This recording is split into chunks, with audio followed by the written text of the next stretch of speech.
South ఇండియాలోని అతి తక్కువ ధరలకి రత్నాలనందించే ఏకైక సంస్థ 6JVR.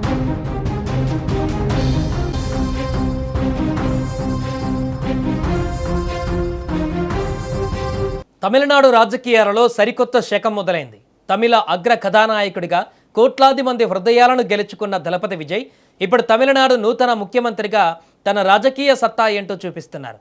ముఖ్యమంత్రిగా ఆయన తొలిసారిగా నిర్వహించిన స్వాతంత్ర దినోత్సవ ప్రసంగం ఇప్పుడు దేశవ్యాప్తంగా రాజకీయ ప్రకంపనలు సృష్టిస్తోంది.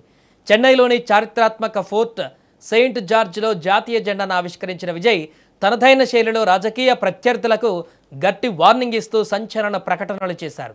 తమిళనాడు రాష్ట్ర ముఖ్యమంత్రిగా బాధ్యతలు చేపట్టిన తర్వాత విజయ్ హాజరైన తొలి స్వాతంత్ర దినోత్సవ వేడుకలు అత్యంత వైభవంగా జరిగాయి. చెన్నైలోని చారిత్రాత్మక ఫోర్ట్ సెయింట్ జార్జ్ వేదికపై ఆయన గర్వంగా జాతీయ జెండాను ఆవిష్కరించారు.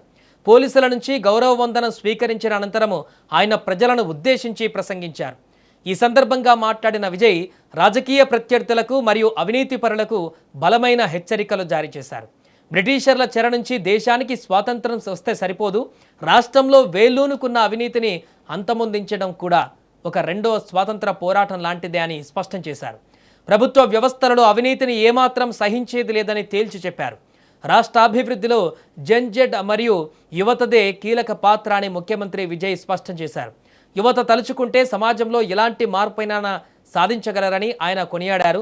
అంతేకాదు సమాజంలో చిచ్చు పెడుతున్న సామాజిక రుగ్మతలపైన విజయ్ తీవ్రంగా మండిపడ్డారు. కులం మతం పేరుతో ప్రజలను విభజించే సంఖ్యలను పూర్తిగా తెంచినప్పుడే దేశంలో నిజమైన స్వేచ్ఛ సాధ్యమవుతుందని ఆయన ఉద్ఘాటించారు. సమానత్వమే ధ్యేయంగా తన పాలన సాగుతోందని ఆయన ఈ సందర్భంగా స్పష్టం చేశారు. ఇక ఈ సందర్భంగా రాష్ట్ర హక్కుల విషయంలో సీఎం విజయ్ అత్యంత గట్టిగా మాట్లాడారు.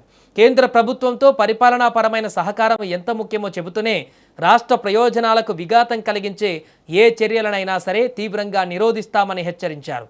తమిళనాడు హక్కులు, రాష్ట్ర భాషా విధానం మరియు కేంద్రం నుంచి రావాల్సిన ఆర్థిక వాటా విషయంలో తమ ప్రభుత్వం ఏమాత్రం రాజీ పడే ప్రసక్తే లేదని స్పష్టం చేశారు.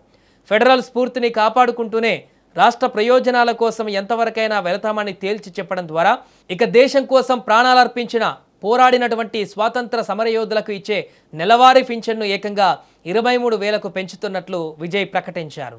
ஒரு அடிமை மாதிரி வச்சிருக்காங்க அப்படின்னு தெரிஞ்சிட்டாலே மக்கள் மத்தியில் ஆட்டோமேட்டிக்கா ஒரு ஒற்றுமை ஒன்று வர ஆரம்பிக்கும்.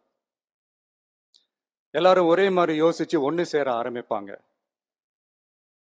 அப்படி ஒன்று சேர்ற இடத்துல தான் சாதி உடையும், மதம் உடையும், மொழி இனம் இந்த மாதிரி எல்லாமே உடஞ்சி நொறுங்கும். அப்படி உடஞ்சி நொறுங்குற இடத்துல தான் கிடைக்கிறது தான் உண்மையான சுதந்திரம்.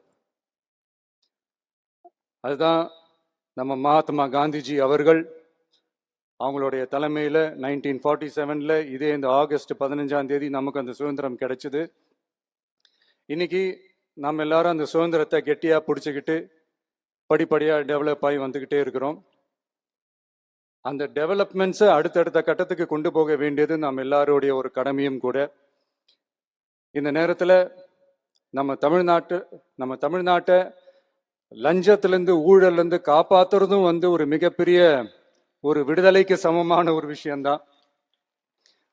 அதை நோக்கி தான் நம்ம அரசும் செயல்பட்டுக்கிட்டு வந்துக்கிட்டு இருக்கு. இந்த 386 ஆண்டு பழமையான இந்த கோட்டையில் இங்கே மேலே ஏறி வந்து இந்த 80வது சுதந்திர தின நாளில் நம்ம நாட்டோட தேசிய கொடியை ஏற்றி வச்சு இன்னைக்கு இந்த விழாவில் என்னை பேசவும் வச்சிருக்கிறீங்க. அதுக்காக உலகம் முழுவதும் இருக்கிற என்னுடைய தமிழ் சொந்தங்களுக்கும் தமிழ்நாட்டு மக்களுக்கும் ஜென்சி இளம் சிங்கப்படை தோழர்களுக்கும் என்னுடைய மனமார்ந்த நன்றியை தெரிவிச்சுக்கிறேன். பிறப்புக்கும் எல்லா உயிருக்கும் அப்படின்ற ஒரு மிகப்பெரிய ஒரு கோட்பாட்டை அடிப்படையாக வச்சுதான் நம்ம தமிழ்நாட்டை லஞ்ச லாவண்யமற்ற போதைப் பொருள் கலாச்சாரம் இல்லாத பெண்கள் பாதுகாப்பு, சமூக நீதி